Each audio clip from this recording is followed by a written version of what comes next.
Le 18 mars 2025, un appel téléphonique entre Donald Trump et Vladimir Poutine a duré plus de 2 heures, marquant un moment décisif dans le conflit ukrainien.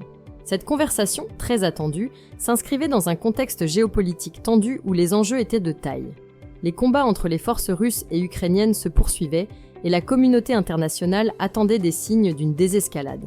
Washington espérait convaincre Moscou d'accepter un cessez-le-feu temporaire, une opportunité pour relancer les négociations de paix.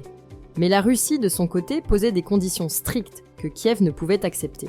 Dès l'annonce de cet appel, les attentes étaient immenses. Donald Trump avait exprimé son souhait d'obtenir un cessez-le-feu de 30 jours, afin de permettre à la diplomatie de prendre le relais. Cependant, les conditions imposées par Moscou, telles que la reconnaissance de l'annexion de la Crimée et des restrictions sur les capacités militaires ukrainiennes, ont immédiatement suscité des réactions fermes de la part de Kiev et de ses alliés occidentaux.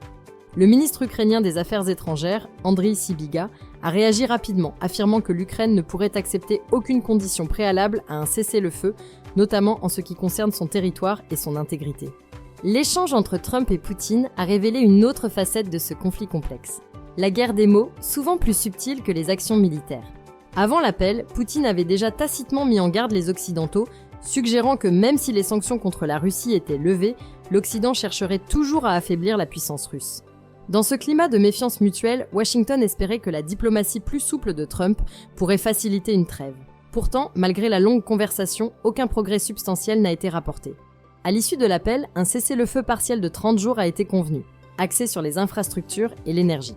Toutefois, l'accord ne marquait qu'une première étape vers une possible désescalade. Le Kremlin a insisté sur le fait que la fin des hostilités dépendrait avant tout de l'arrêt du soutien militaire occidental à l'Ukraine. L'échange a également permis d'aborder des questions bilatérales, avec un engagement mutuel à renforcer les relations entre Washington et Moscou. Enfin, un geste humanitaire important a été effectué.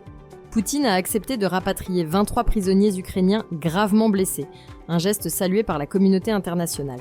La conversation entre Trump et Poutine a laissé entrevoir des pistes pour l'avenir, tout en mettant en lumière les tensions persistantes qui façonnent le conflit en Ukraine.